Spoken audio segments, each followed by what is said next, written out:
I was one of the original founders of this organization, and so I ran my first program with Owen January 3rd, 2003. Is there anyone here who's under 20?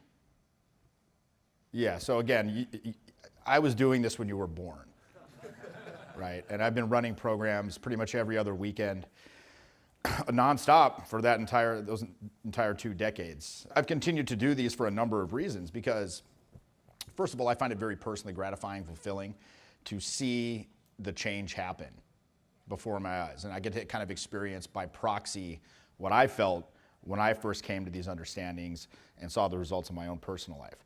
I'm more curious what brings other people to these events. So I want to ask you, why are you here? Let me come on down into the crowd here. Why are you here? Who said that? Right here. All right, so why are you here? I'm here to meet some cool people to go out with and improve my social skills. Okay, but that's not what I really mean. I mean, why do you want to improve your social skills? It's fun.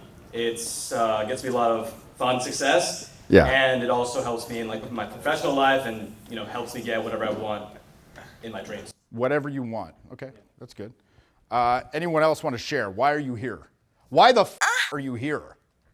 This guy. So I've already taken a bunch of programs with these guys. I've taken a bootcamp with Jeff. I've done his mentoring. I've done Julian's mentoring, but I've never been in one of these summits. Why am I here? Why do I want to improve this or that aspect of my life? Because if there is one thing I learned from Jeff and Owen and Julian is that life kind of has no meaning, so we get to give it the meaning we want. Yeah. And you know what? I'm inspired to improve in all aspects and see how far I can get this, this game. I think it's really important to ask yourself, why the hell are you doing this? Why are you doing this? Because and the reason I ask that, almost every single weekend, I have students on my live in-field programs, on the boot camp, who seem to be, they don't even know what the fuck they're there for. They don't even know why they're there. Now, ostensibly, in this boot camp program, they're out there to get intimate with someone they just met in a nightlife environment. But I often think these guys, number one, they don't believe that could happen to them. And number two, they don't want to. It can be placed right in their face. It can be like, come and get it, boy. And they'll just be like, I want to do more approach. Like they'll literally say that. I wanted to do more approach. Oh, you wanted to go say hello to 15 more people and have them say nice to meet you. Why does this happen? There's a lot of pressure on young men to be perceived as good with the ladies. These guys don't even want it. They're like, well, I think my friends would think I was cool if I knew how to do it, or it's something I think I should do. But on a deep intrinsic level, do they even want that for themselves? So the reason I want you to dig into this stuff, why are you here to meet people? Well, why do you want to meet people? I believe that the essential component of being able to be successful in anything is emotional leverage. This is an old concept. Anthony Robbins talked about this decades ago. With a big enough why, you can accomplish any how.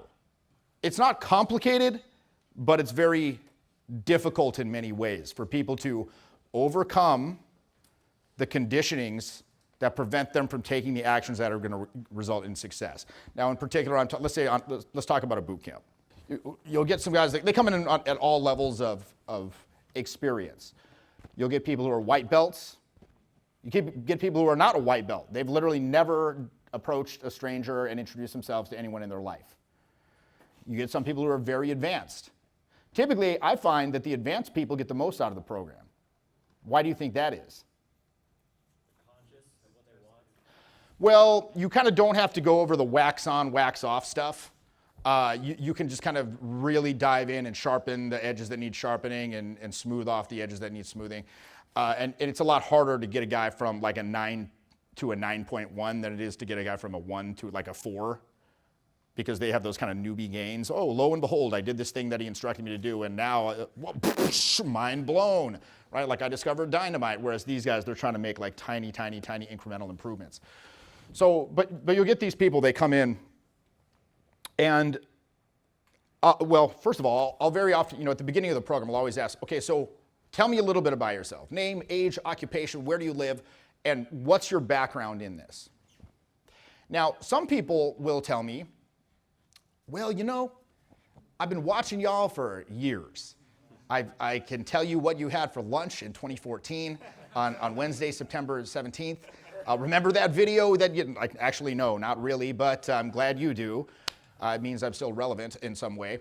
But I've been watching it for years. Okay, cool. So how much actual experience do you have going up and speaking to people?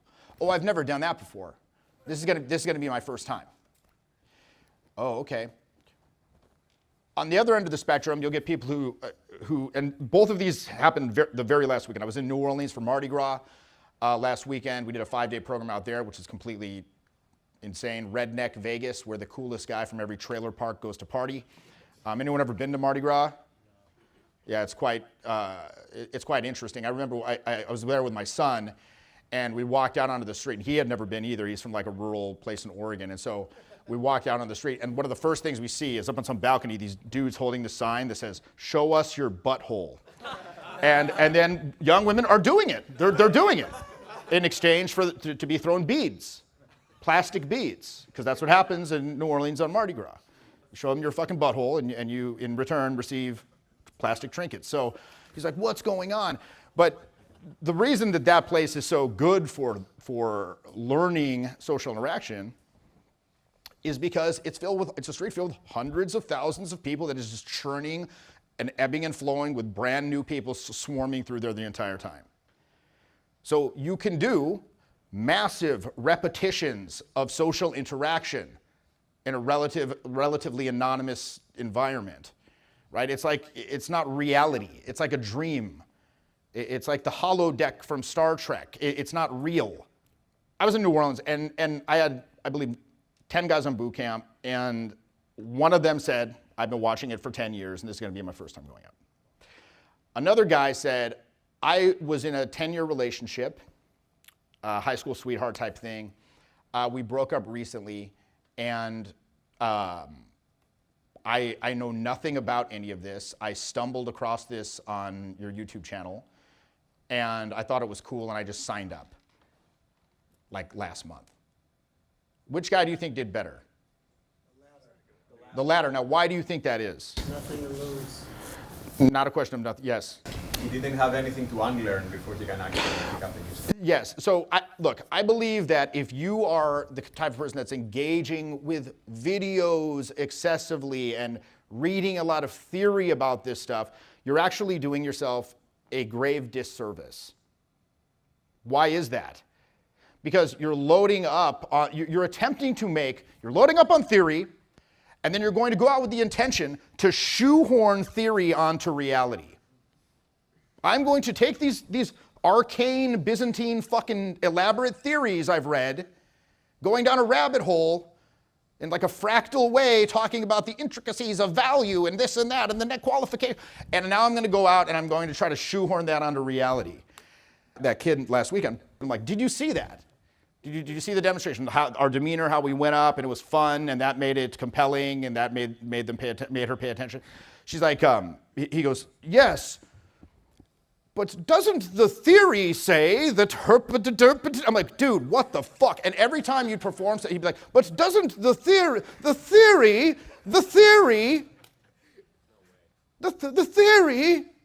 conversely, you get this other gentleman who had just got on the program and who just signed up kind of sight unseen.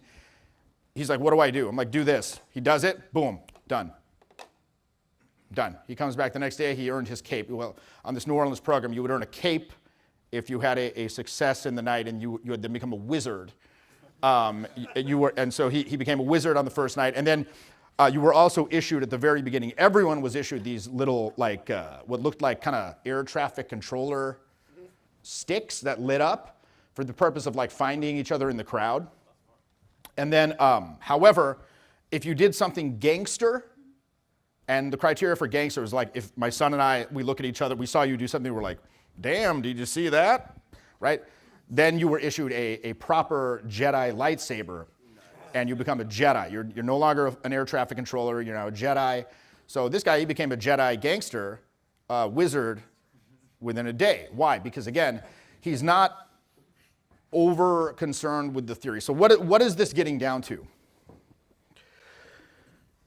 We all know in our heart what is required to improve your social skills. We all know what is required. Not theorizing. In fact, if you're watching videos, those videos that we do, those are designed to elaborate and explain things that you see in the field, that you see in reality. It's not designed to prepare you for reality. So, again, if you're one of those people watching the videos, stop now. Just go out. Just go out. And don't go out a little. And I get angry about this. And the reason I'm saying this now is because, you know, I run a mentoring. Spiros has been on the mentoring, you know, and Spiros, he had taken a boot camp, and then he came on the mentoring. So for 8 weeks, he's reporting in, he's going out, he's getting feedback, this and that. Some of those guys in the mentoring, they're like, it's just so hard. Like, okay, you want to be held accountable to the next for the next call. What do you want to be held accountable for on the next call? I want to talk to 5 people. Oh, 5 people. Oh, okay. That's like saying I'm on a diet and so what are you gonna do? I'm gonna eat a salad this week. 1 salad. The rest I'm gonna eat the normal bullshit, but I'm gonna have 1 fucking salad. That is insufficient. That is not sufficient. In order to garner a noticeably improved level of social intelligence, this requires massive, massive repetition of social interaction.